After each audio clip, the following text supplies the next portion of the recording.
Hello guys.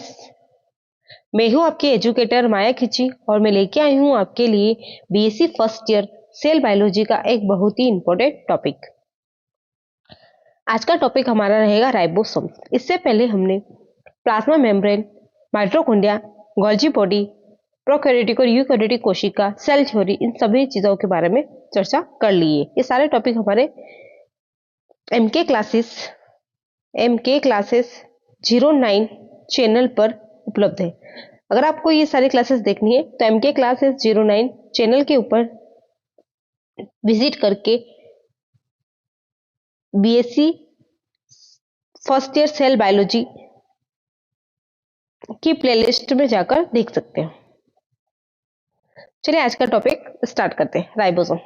Ribosome जो होते हैं सभी प्रकार की कोशिकाओं में पाए जाते हैं, जैसे कि चाहे वो कोशिका प्रोकैरियोटिक हो और चाहे वो कोशिका यूकैरियोटिक हो, दोनों ही प्रकार की कोशिकाओं में राइबोसोम देखने को मिलते हैं। प्रोकैरियोटिक कोशिकाओं में 70S राइबोसोम देखने को मिलते हैं, वहीं यूकैरियोटिक कोशिकाओं में 80S राइबोसोम देखने को मिलते हैं। एस जो होता है वो सेल वर्ग यूनिट होती है, जो जिसे कि हम अवसादन गुणांक के नाम से जानते हैं। इसी के नाम पर इसको एस यूनिट कहते हैं।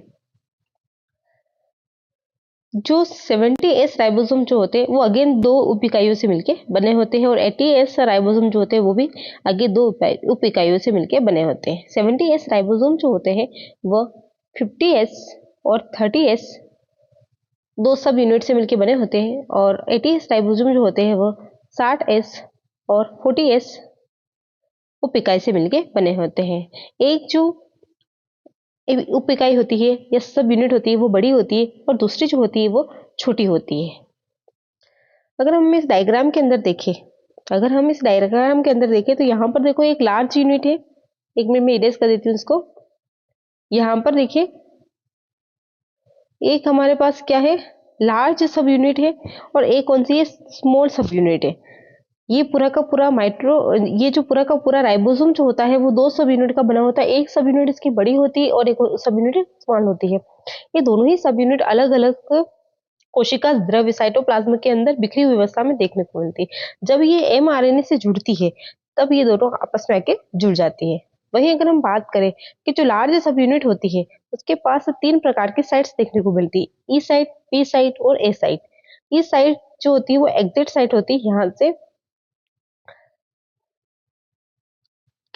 डीएसिलेट की क्रिया होती है और अमीनो एसिड जो होते हैं उनको रिमूव किया जाता है। पी साइट से पॉलीपेप्टाइड चेन लगी होती है और ए साइट से एमिनो एसिड को जोड़ा जाता है।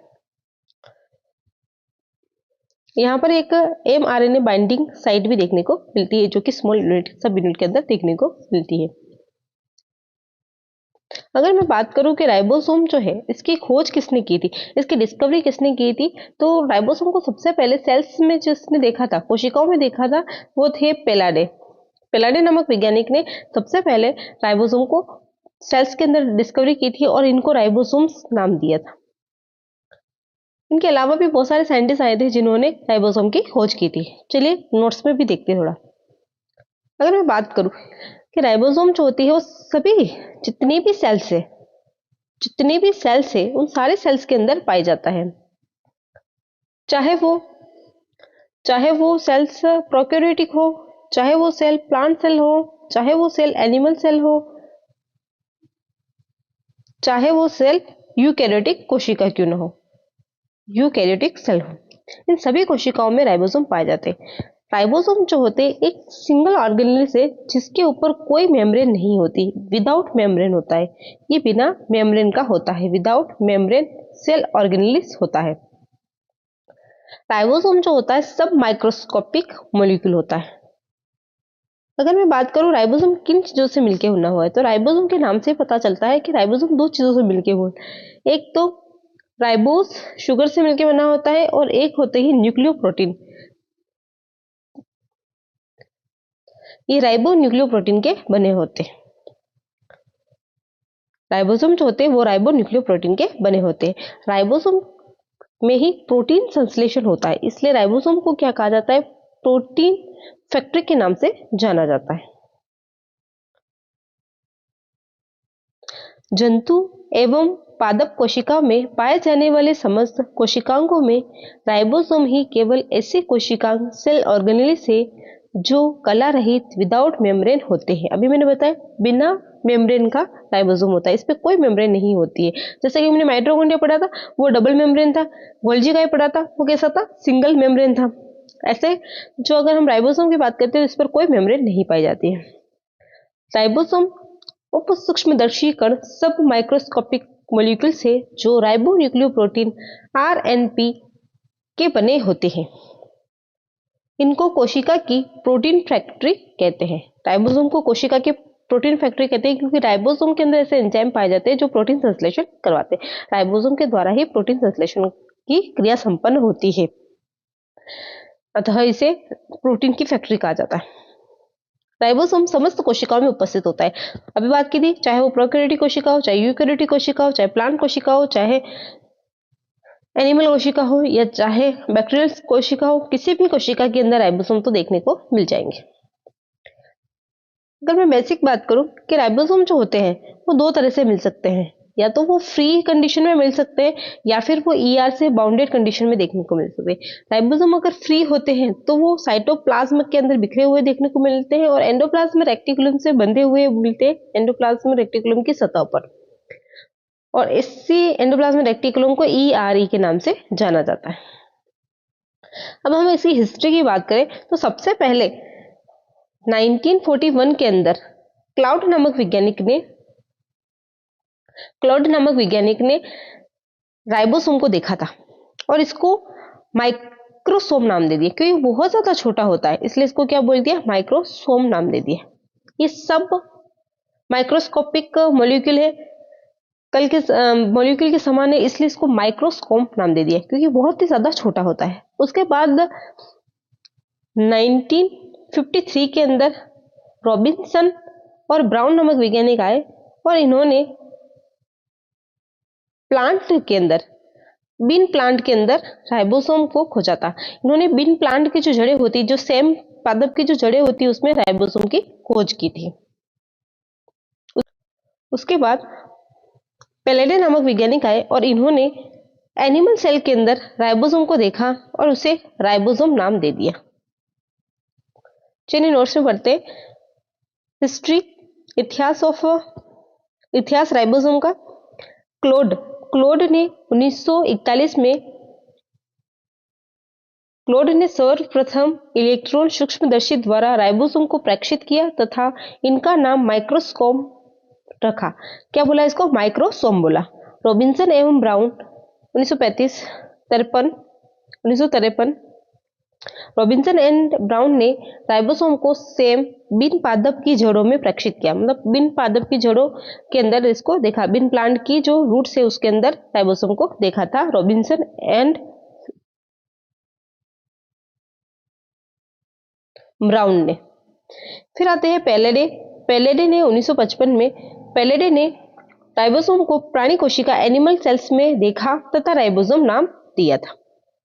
अगर हम बात करते हैं कि जो उपस्थिति होती है वो कहाँ कहाँ होती है राइबोसोम की, तो राइबोसोम जो होते हैं प्रोकैरियोटिक कोशिकाओं के अंदर केवल साइटोप्लाज्म में पाए जाते हैं और यूकैरियोटिक कोशिका के अंदर, क्योंकि वहां पर एंडोप्लाज्म रेक्टिकुलम भी होती है, ईआर भी होती है और साइटोप्लाज्म भी होता है, तो दोनों ही कंडीशन में देखने को मिल सकते हैं। ईआर से बाउंडेड भी मिल सकते हैं और साइटोप्लाज्म में बिखरे हुए मिल सकते हैं। अभी मैंने बात किया था कि राइबोसोम जो होते हैं वो दो प्रकार से मिल सकते हैं, एक तो वो फ्री कंडीशन में मिल सकते हैं और दूसरी क्या कंडीशन होती है, वो ईआर से बाउंडेड होते हैं। ये दोनों ही कंडीशन यूकैरियोटिक कोशिका में पाई जाती है, जबकि प्रोकैरियोटिक कोशिका में राइबोसोम फ्रीली साइटोप्लाज्म में मिलते हैं।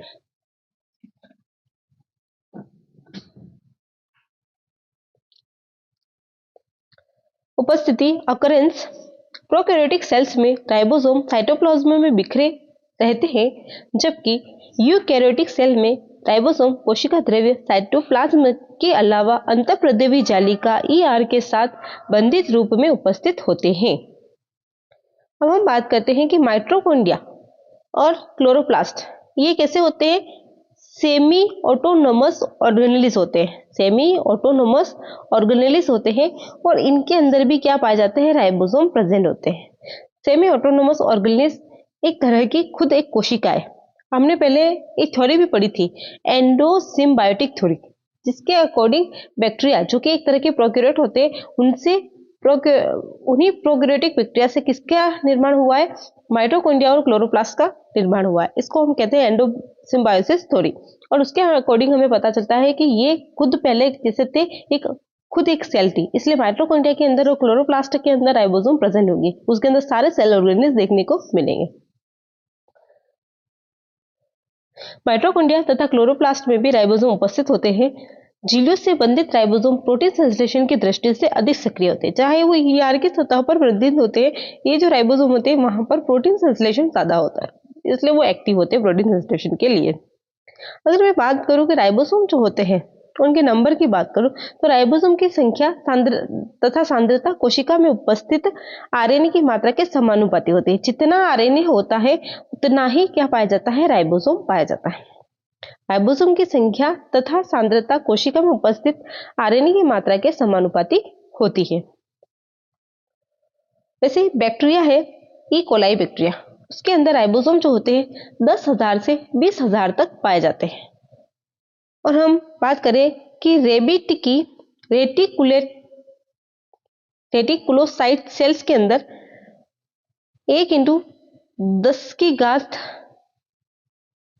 एंगस्ट्रॉन तक राइबोसोम देखने को मिलते हैं।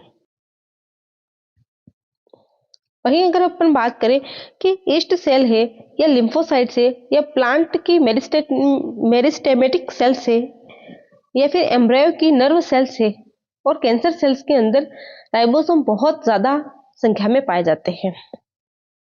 प्लांट की मेरिस्टेमिक सेल्स कौन सी होती है, इसके टिप वाली जो सेल्स होती है उसको हम क्या बोलते हैं, मेरिस्टेमिक सेल्स बोलते हैं। इसमें सबसे ज्यादा डिवीजन देखने को मिलता है।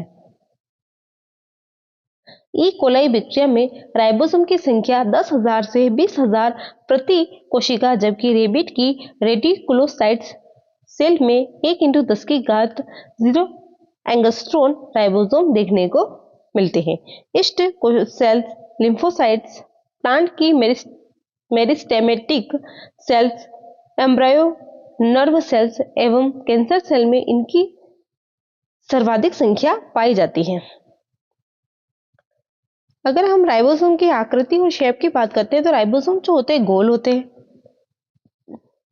और इनका आकार और इसकी आकृति में एक रूपता देखने को मिलती है। 2 सब यूनिट होती है, एक ऐसे होती है और दूसरी यहाँ पे जोड़े, एक लार्ज सब यूनिट देखने को मिलती है और एक स्मॉल सब यूनिट देखने को मिलती है। 2 यूनिट देखने को, एक लार्ज यूनिट है और एक कौन सी, स्मॉल यूनिट है। इस तरह से हमें इसकी आकृति देखने को मिलती है।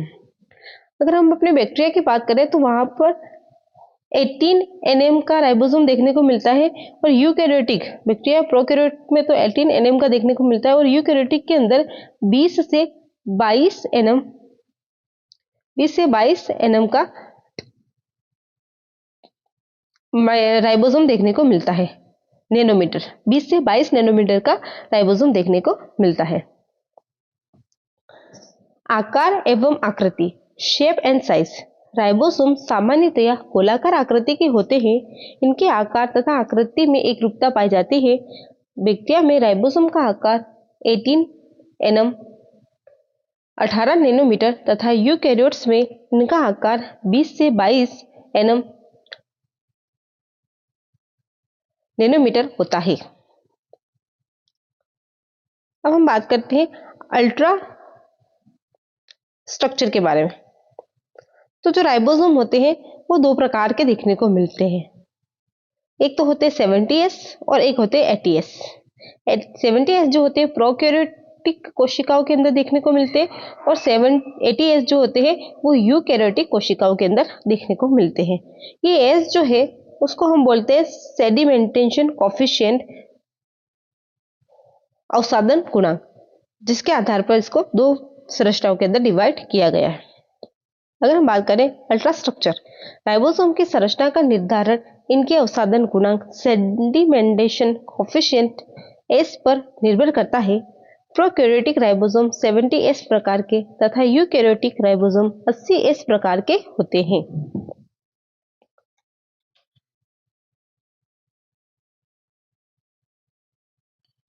कुछ टेक्निकल इशू की वजह से स्लाइड में एरर आ गया था। चलिए देखते हैं कि इनकी अल्ट्रा स्ट्रक्चर कैसी होती है। अगर हम बात करें प्रोकैरियोटिक राइबोसोम की, तो ये कैसे होते हैं? 70s प्रकार के होते हैं, और यूकैरियोटिक राइबोसोम वो होते हैं 80s प्रकार के होते हैं। प्रोकैरियोटिक राइबोसोम जो होते हैं 80s होते हैं, इसकी दो सब यूनिट होती है, एक तो 50s सब यूनिट होती है और एक 30s सब यूनिट होती है। 50s सब यूनिट के अंदर दो प्रकार के rRNA पाए जाते हैं, एक तो पाया जाता है 5s RNA और एक पाया जाता है 23s rRNA। वहीं 30s सब यूनिट के अंदर 16s rRNA पाए जाते हैं और 21 प्रकार की प्रोटीन्स देखने को मिलती हैं। वहीं अगर अपन बात करें यूकैरियोटिक राइबोसोम के बारे में, तो यहाँ पर 80s राइबोसोम पाए जाते हैं जो दो सब यूनिट के बने होते हैं, 16s सब यूनिट और 40s सब यूनिट के। 16s सब यूनिट के अंदर तीन प्रकार के rRNA पाए जाते हैं, एक पाया जाता है 5s rRNA, एक पाया जाता है 5s rRNA और एक होता है 28s rRNA पाया जाता है। वहीं अगर हम 40s सब यूनिट की बात करते हैं तो उसके अंदर 18s rRNA पाया जाता है और कुछ लगभग 40 प्रकार की प्रोटीन देखने को मिलती है। चलिए नोट्स में देखते हैं कि प्रोकैरियोटिक राइबोसोम जो कि कौन से होते हैं? 70s प्रकार के होते हैं। प्रोकैरियोटिक राइबोसोम का अवसादन गुणांक 70s होता है। राइबोसोम दो उप इकाइयां पाई जाती है, एक पाई जाती है 30s और एक पाई जाती है 50s।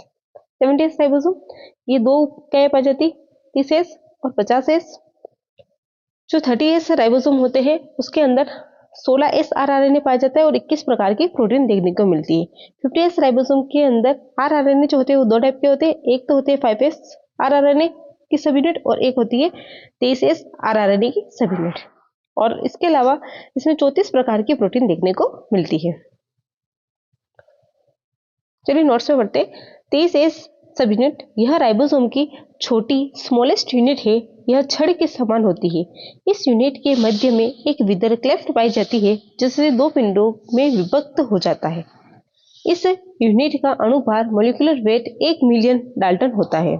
इसमें 16s rRNA तथा 21 प्रकार की प्रोटीन उपस्थित होती है। जैसा कि हमने फ्लो चार्ट में देखा था और डायग्राम में देखा था, वही चीजें हमने यहाँ पे नोट्स में मेंशन करी है। आगे बात करते हैं 50s के अंदर। इसमें हमने पढ़ा था कि ये बड़ी यूनिट होती है और उसके अलावा इसके अंदर इसका अणुभार की बात करूं तो 1.8 मिलियन डाल्टन इसका अणुभार होता है और इसके अंदर तीन प्रकार के rRNA देखने को मिलते हैं, जैसे कि एक मिलता है 5s और एक मिलता है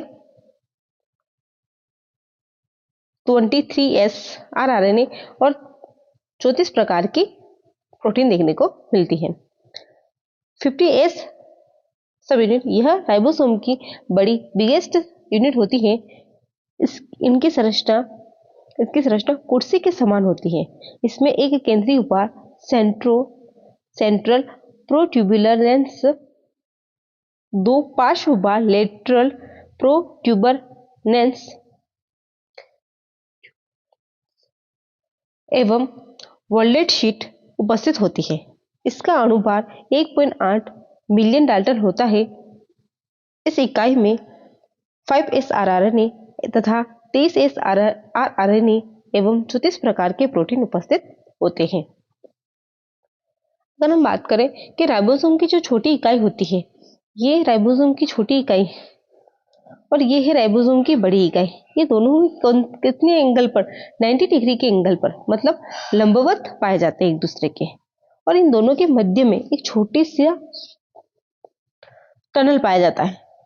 इसी टनल के अंदर हमारा mRNA चला जाता है क्योंकि उसको एंडोन्यूक्लियस एंजाइम से बचना होता है। इस टनल के अंदर जब mRNA चला जाता है प्रोटीन संश्लेषण के दौरान, तब वो क्या होता है? एंडोन्यूक्लियस एंजाइम से बच जाता है। अगर एंडोन्यूक्लियस एंजाइम mRNA को छू जाए तो उसके टुकड़े टुकड़े हो जाएंगे, मतलब mRNA जो होता है छोटे छोटे खंडों में विभक्त हो जाएगा। इसलिए अपने mRNA अपने को बचाने के लिए बड़ी यूनिट और छोटी यूनिट के बीच में पाए जाने वाले इस टनल के अंदर चला जाता है। राइबोसोम की छोटी इकाई बड़ी इकाई के लंबवत उपस्थित होती है। दोनों इकाइयों के संयोजन के कारण उनके मध्य एक सुरंग टनल का निर्माण होता है। प्रोटीन संश्लेषण के समय mRNA इस सुरंग में से गुजरता है तथा एंडोन्यूक्लियस एंजाइम से नष्ट होने से बच जाता है। हम बात करते हैं यूकैरियोटिक राइबोसोम की। यूकैरियोटिक राइबोसोम जो होता है वो कौन सा होता है, ATS प्रकार का होता है। इस ATS प्रकार के राइबोसोम का अगर हम मोलिकुलर वेट पता करें तो कितना होता है, 4 मिलियन डाल्टन इनका मोलिकुलर वेट देखने को मिलता है।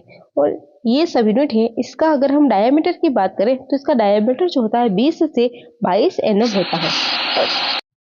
तथा इसके अंदर 2 सब यूनिट होती है, एक होती है 60s सब यूनिट और एक होती है 40s सब यूनिट। 60s सब यूनिट जो होती है इसकी बिगेस्ट सब यूनिट होती है, जबकि 40s जो होती है इसकी स्मॉलेस्ट सब यूनिट होती है, स्मॉलेस्ट सब यूनिट होती है।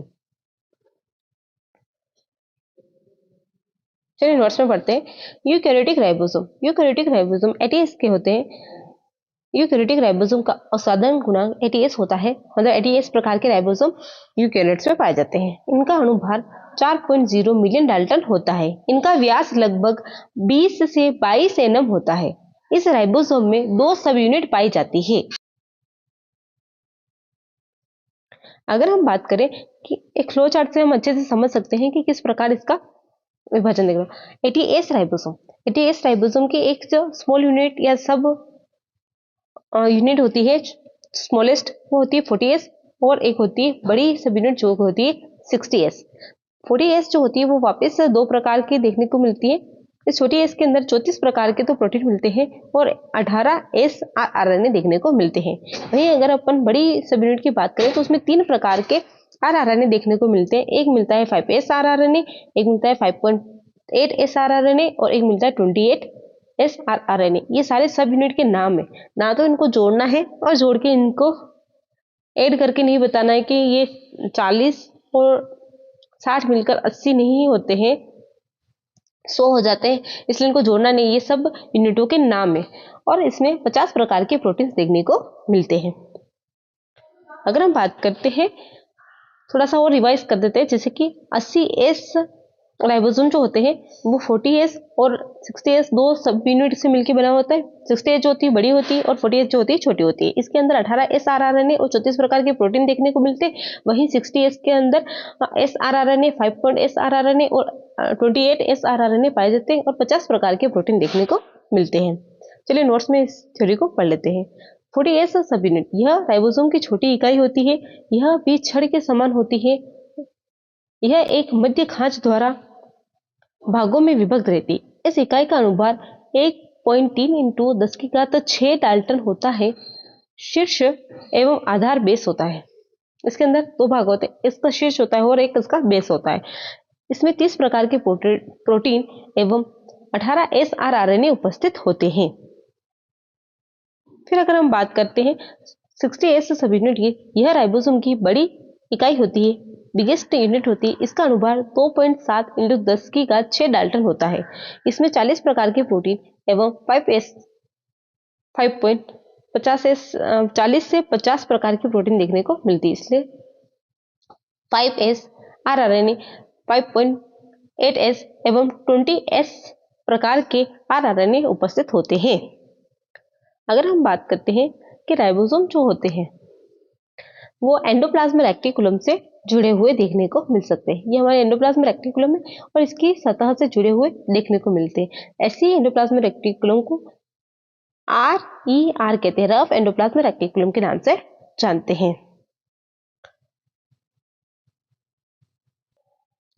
जो अंडोप्रदेवी जालिका होती है उसमें किस प्रकार से राइबोसोम जुड़े हुए होते हैं। इसकी जो बड़ी सब यूनिट होती है, बड़ी जो सब यूनिट होती है वह एंडोप्लाज्म रेटिकुलम की जो मेम्ब्रेन होती है, एंडोप्लाज्म रेटिकुलम की जो मेम्ब्रेन होती है उससे जुड़ा होता है और उसके ऊपर क्या पाया जाता है, राइबोसोम की स्मॉल यूनिट।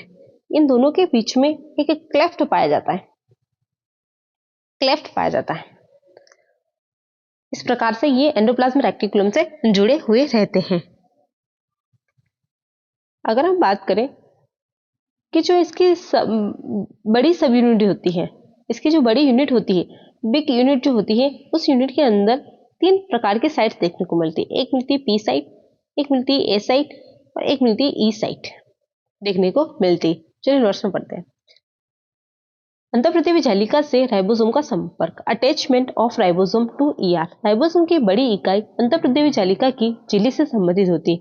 इसकी छोटी इकाई बड़ी इकाई से जुड़ती है। पहले बड़ी इकाई जुड़ जाएगी एंडोप्लाज्मिक रेटिकुलम से, फिर उस पर छोटी इकाई जुड़ जाएगी। दोनों इकाइयों के मध्य उपस्थित क्लेफ्ट झिल्ली के समांतर होता है। एमआरएनए राइबोसोम की छोटी इकाई से जुड़ता है, जबकि आरआरएनए राइबोसोम की बड़ी इकाई से जुड़ता है। राइबोसोम की बड़ी इकाई में 3 स्थल उपस्थित होते हैं, पी स्थल, पी साइट। इस स्थल पर पॉलीपेप्टाइड चेन उपस्थित होती है। यहाँ पर क्या पाया जाता है? पॉलीपेप्टाइड चेन पाई जाती है। ए स्थल, ए साइट की बात करें तो इस स्थल पर नए जुड़ने वाले एमिनो एसिड युक्त टीआरएनए उपस्थित होते हैं। ई साइट, एग्जिट साइट, यह वह जगह है जहां से डीएसिलेटेड टीआरएनए राइबोसोम को छोड़कर बाहर निकलते। यहाँ से ऐसे टीआरएनए बाहर निकलते जिनके ऊपर कोई भी अमीनो एसिड नहीं पाया जाता है। बिना अमीनो एसिड वाले जो टीआरएनए होते हैं वो इस जगह से एग्जिट साइट से बाहर निकलते हैं और ए साइट से एमिनो एसिड युक्त आरआरएनए उपस्थित होते हैं, जिससे कि नए एमिनो एसिड एमआरएनए से जुड़ते हैं। अगर हम बात करें, जैसे कि इस डायग्राम में और अच्छे से पता चल जाएगा, जैसे कि ये कौन सी लार्ज सब यूनिट है और यहाँ पर कौन सी यूनिट देखने को मिलती है। एक बार मैं पेन का कलर चेंज कर लेती हूँ, दिखाई नहीं दे रहा है, बिल्कुल भी विजिबल नहीं है। चलिए पढ़ते हैं कि अगर हम यहाँ पे देखें कि ये राइबोसोम की लार्ज सब यूनिट है और ये राइबोसोम की स्मॉल सब यूनिट है। लार्ज सब यूनिट के अंदर 3 साइट है। एक तो है पी साइट, जिसको बोलते हैं पेप्टिडाइल टीआरएनए बाइंडिंग साइट। यहाँ पर पेप्टिडाइल जो पेप्टाइड चेन युक्त जो टीआरएनए होते हैं वो यहाँ पर आके बाइंड करते हैं। यहाँ पे ई साइट है, एग्जिट साइट। यहाँ से विदाउट एमिनो एसिड वाले टीआरएनए जो होते हैं वो निकलते हैं। फिर एक साइड और है ए साइट,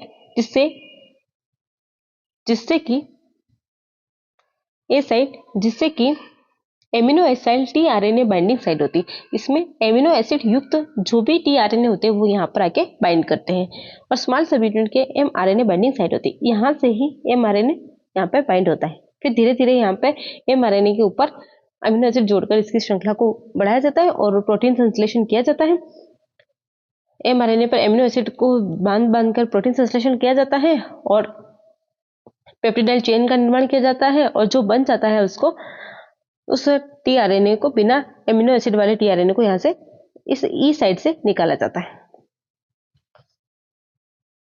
क्योंकि प्रोटीन जो होती है वो क्या होती है? एमिनो एसिड की चेन होती है, जिसको हम पेप्टिडोडाइल चेन के नाम से भी जानते हैं या पेप्टाइड चेन के नाम से भी जानते हैं। राइबोसोम का संयोजन एवं वियोजन, association and dissociation of ribosome. Ribosome की संरचना, इसका संयोजन एवं वियोजन Mg2+ की सांद्रता पर निर्भर करता है। अगर हम राइबोसोम को हमें मिलाना है, 2 राइबोसोम को जोड़ना है या फिर हमें राइबोसोम को तोड़ना है अलग अलग सब यूनिट्स के अंदर, तो उसके लिए हमें कौन सा आयन चाहिए होता है? Mg2+ आयन चाहिए होता है। इसकी सांद्रता हमें कितनी चाहिए? अगर 2 Mg2+ है तो क्या होगा? राइबोसोम की 2 इकाइयां जुड़ जाएगी। और जैसे जैसे हम Mg2+ आयन की सांद्रता बढ़ाएंगे, वैसे वैसे क्या होगा? राइबोसोम की 2 इकाइयां जुड़कर डाइमर का निर्माण कर लेगी। जैसे कि ये राइबोसोम की एक इकाई और ये दूसरी इकाई ऐसे जुड़ जाएगी तो क्या बन जाएगा? ये डाइमर बन जाएगा, डाइमर का निर्माण हो जाएगा। राइबोसोम का जो डाइमर बना है, इस डाइमर का मोलिकुलर वेट जो होता है वो कितना होता है? 2 राइबोसोम के बराबर होता है। बट अगर इनका उत्सादन गुणांक, सेंडिमेंटन कोफिशिएंट की बात करें तो वो 100s के बराबर होता है। माना कि अगर Mg2+ जो आयन है उसकी सांद्रता या इसकी कंसंट्रेशन हम कब कर दे तो क्या होगा? ये जो डाइमर होगा वो डिसोशिएट हो जाएगा, बिखर जाएगा, अलग अलग हो जाएगी। इसकी जो सब राइबोसोम की जो 2 यूनिट्स है वो अलग अलग हो जाएगी, क्योंकि जैसे ही Mg2+ आयन की सांद्रता कम हो जाएगी, कंसंट्रेशन कम हो जाएगी, तो दोनों ही जो सब यूनिट है वो एक दूसरे से डिसोशिएट हो जाएगी और Mg2+ आयन की सांद्रता 2 mm से ज्यादा हो जाएगी, 2 mm तक हो जाएगी, तो 2 राइबोसोम की जो यूनिट्स होती है वो आपस में जुड़ जाएगी। चलिए नोट्स में पढ़ते हैं। राइबोसोम की संरचना, इसका संयोजन एवं वियोजन Mg2+ सांद्रता पर निर्भर करता है। Mg2+ की मैग्नीशियम 2+ आयन की 2 mm सांद्रता पर दोनों इकाइयां संयोजित हो जाती है, एसोसिएट हो जाती है। यदि Mg2+ की सांद्रता बढ़ती है तो राइबोसोम दो इकाइयां आपस में संयोजित होकर डाइमर का निर्माण करती है। डाइमर का अणुभार दो राइबोसोम के समान होता है, लेकिन अवसादन गुणांक 100s होता है। अभी मैंने बताया था कि दो राइबोसोम के समान तो इसका अणुभार होता है, और इसका अगर हम अवसादन गुणांक के सेंटीमेंटल कोएफिशिएंट की बात करें तो वो कितना होगा, 100s के बराबर होगा। यदि Mg2+ आयन मैग्नीशियम आयन की सांद्रता 2 mm से कम हो जाती है तो राइबोसोम की दोनों इकाइयां पृथक हो जाती है। अलग अलग समूह प्राणियों के राइबोसोम द्वारा संकरित राइबोसोम का निर्माण किया जाता है। मतलब हाइब्रिड राइबोसोम का निर्माण अलग अलग प्रकार के प्राणियों के अंदर अलग अलग राइबोसोम के हिसाब से किया जाता है। जैसे जैसे अलग अलग प्राणी होंगे उनकी अलग अलग कोशिकाएं होगी, वैसे ही राइबोसोम का निर्माण भी होगा।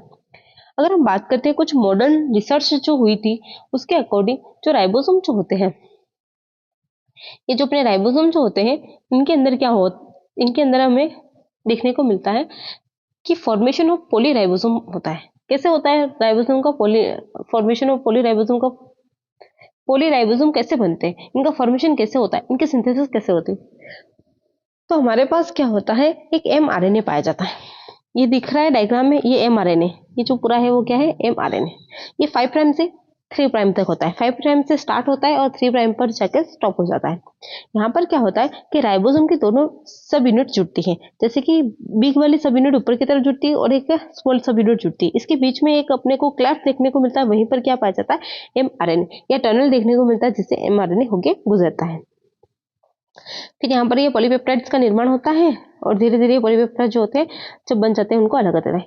अब यहाँ पर जो राइबोसोम जुड़ते हैं, इस mRNA पर जो राइबोसोम जुड़े हुए हैं, इसको हम क्या कहते हैं, पॉलीराइबोसोम। mRNA पर राइबोसोम का जुड़ना क्या कहलाता है, पॉली। और इससे जो चेन बनती है, इससे जो चेन बनती है उस चेन को हम क्या कहते हैं, पॉलीराइबोसोम कहते हैं। तो डायग्राम में आपको बता दें, जैसे ही पूरी पॉलीपेप्टाइड जो चेन होगी वो बन जाएगी, मतलब पूरी प्रोटीन बन जाएगी, तब क्या होगा, राइबोसोम के जो दोनों सब यूनिट है वापस से कोशिका द्रव्य में बिखर जाएगी।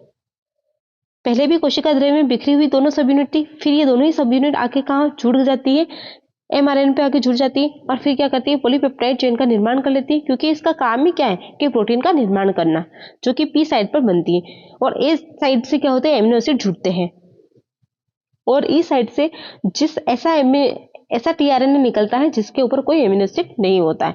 फिर जैसे ही पॉलीपेप्टाइड चेन बन जाती है तो दोनों ही राइबोसोम की यूनिट जो होती है वापस से बिखर जाती है।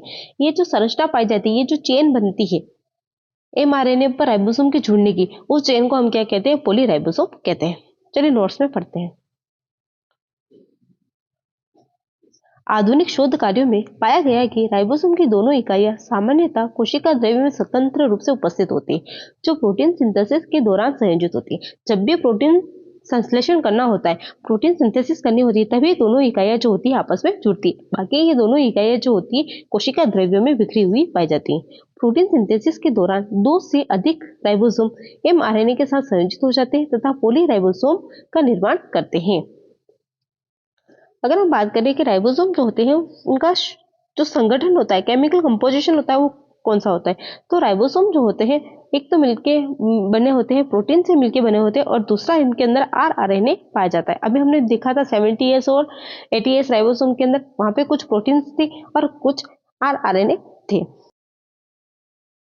भी पाए जाते थे। अगर हम बात करें राइबोसोम, राइबोसोम प्रोटीन एवं RNA के बने होते हैं। राइबोसोम में राइबोसोमल RNA 50 से 60% एवं शेष प्रोटीन होती है। राइबोसोम में प्रोटीन परिधि भाग पर पाए जाते हैं, जबकि RNA आंतरिक भाग में कुंडलित होते हैं। RNA इस तरह से कुंडलित होते हैं और फिर इसके जो बाहर की साइड में क्या पाई जाती है, प्रोटीन पाई जाती है। कुछ मात्रा में लिपिड तथा धात्विक आयन भी उपस्थित होते हैं। अगर हम प्रोकैरियोटिक कोशिका की बात करें तो प्रोकैरियोटिक कोशिका में 65% RNA पाया जाता है और यूकैरियोटिक कोशिका के राइबोसोम के अंदर 45% RNA पाया जाता है, जिसमें से इनमें से 70% जो RNA होता है, RNA जो होता है वह कुंडलित होता है और एक हेयर पिन लूप का निर्माण कर देता है,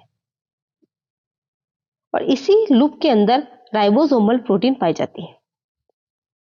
कुछ मात्रा में लिपिड तथा धात्विक आयन भी उपस्थित होते हैं। प्रोकैरियोटिक राइबोसोम में 65% आरएनए तथा यूकैरियोटिक राइबोसोम में 45% आरएनए होता है। 70% आरआरएनए दोहरा कुंडलित प्रकार का होता है जो हेयर पिन लूप के समान होता है। इन लूप पर विशिष्ट राइबोसोमल प्रोटीन उपस्थित होती है, इस तरह से कुंडलित होते हैं। और इस लूप के अंदर ये जो लूप बन रहे, इस लूप के अंदर क्या पाए जाते हैं? राइबोसोमल प्रोटीन पाए जाते हैं। Biogenesis of ribosome. आज की क्लास में हम इतना ही करते हैं क्योंकि ये पार्ट बहुत बड़ा हो जाएगा, तो एक नेक्स्ट पार्ट में हम बायोजेनेसिस ऑफ राइबोसोम और उसके फंक्शन के बारे में बात कर लेंगे। अगर आपको मेरी ये वीडियो अच्छी लगती है तो वीडियो को लाइक करें, शेयर करें और कमेंट्स करें। आपके कमेंट से मुझे मोटिवेशन मिलता है। और चैनल को सब्सक्राइब करें। मिलते हैं नेक्स्ट वीडियो में, तब तक के लिए बाय।